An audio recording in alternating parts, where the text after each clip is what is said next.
সাবেক প্রধানমন্ত্রী ও BNP chairperson Begum Khaleda জিয়াকে মুক্তি দেয়া হয়েছে। সংবিধানের ৪৯ অনুচ্ছেদের ক্ষমতা বলে রাষ্ট্রপতি নির্দেশে সাজা মওকুফ করে তাকে মুক্তি দেওয়া হয়েছে বলে স্বরাষ্ট্র মন্ত্রণালয়ের এক প্রজ্ঞাপনে বলা হয়। বর্তমানে রাজধানীর এভারকেয়ার হাসপাতালে চিকিৎসাধীন আছেন বিএনপি প্রধান। ২০১৮ সালের ৮ ফেব্রুয়ারি জিয়া অরফানেজ ট্রাস্ট মামলায় সাজা দিয়ে তাকে কারাগারে পাঠানো হয়।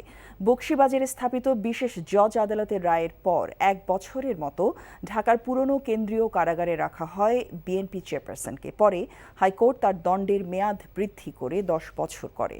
পরবর্তীতে জিয়া চ্যারিটেবল ট্রাস্টের আরেকটি মামলায় তাকে ৭ বছরের কারাদণ্ড দেয় আদালত। কারাগারে অসুস্থ হয়ে পড়লে ২০১৯ সালের মাঝামাঝি বঙ্গবন্ধু শেখ মুজিব মেডিকেল বিশ্ববিদ্যালয় হাসপাতালে ভর্তি করা হয়।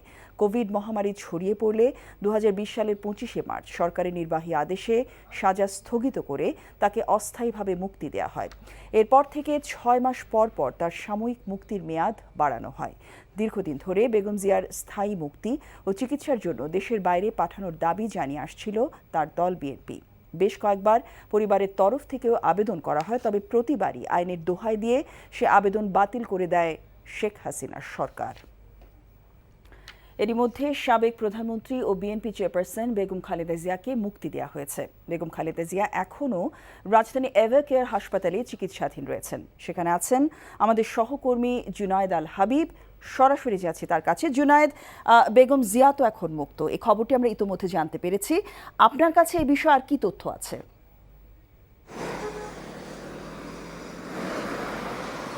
জসিন্তা, আসলে আপনি ঠিকই বলেছেন, ইতোমধ্যে রাষ্ট্রের এক নির্বাহী আদেশে বেগম জিয়াকে মুক্তি দেওয়া হয়েছে এবং তিনি এখন আসলে পুরোপুরি মুক্ত অবস্থায় রয়েছেন। তবে আপনি যেমনটি বলছিলেন যে তিনি এই মুহূর্তে আসলে রাজধানীর এভারকেয়ার হসপিটালে চিকিৎসাধীন রয়েছেন এবং আমরা কিছুক্ষণ আগে যে এভারকেয়ার হসপিটালটি রাজধানীর বসুন্ধরা আবাসিক এলাকায় অবস্থিত, সেখানে আমরা অবস্থান করছিলাম। আসলে আপনি জানেন যে বসুন্ধরা গণমাধ্যম কর্মীদের বিশেষ করে ক্যামেরা নিয়ে কাজ করার কিছু বিধিনিষেধ থাকার কারণে আসলে আমরা ভিতরে খুব বেশিক্ষণ অবস্থান করতে পারিনি। তবে আমরা যতটুকু সময় ওখানে উপস্থিত ছিলাম, আসলে এখন পর্যন্ত বিএনপির রাজনৈতিক কোনো নেতৃবৃন্দকে কিন্তু আমরা চোখে পড়েনি আমাদের যে বেগম জিয়ার সাথে দেখা করতে আসার বিষয়। তবে তার ব্যক্তিগত চিকিৎসক একটি খুদে বার্তা দিয়েছেন, গণমাধ্যমকে পাঠিয়েছেন। তিনি যেমনটা জানিয়েছেন যে আসলে বেগম জিয়া সবাইকে শান্ত থাকার জন্য আহ্বান জানিয়েছেন এবং তিনি এখনও চিকিৎসাধীন রয়েছেন। আসলে আপনারা জানেন যে দীর্ঘদিন ধরে আসলে বেগম জিয়া নানা ধরনের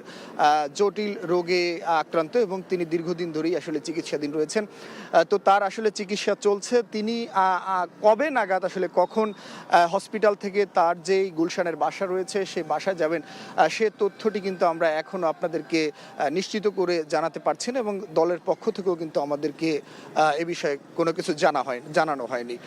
তো সবকিছু মিলিয়ে আসলে আমরা অপেক্ষা করছি কখন তিনি হসপিটাল থেকে তার বাসার উদ্দেশ্যে যাবেন কিংবা রাজনৈতিক নেতৃবৃন্দ তার সাথে দেখা করতে আসবেন বা বেগম জিয়ার নতুন কোনো বার্তা দিবেন কিনা। যদি আমরা পাই, পরবর্তীতে আমরা আপনাদেরকে আবারও জানিয়ে দিব। জসিন্তা।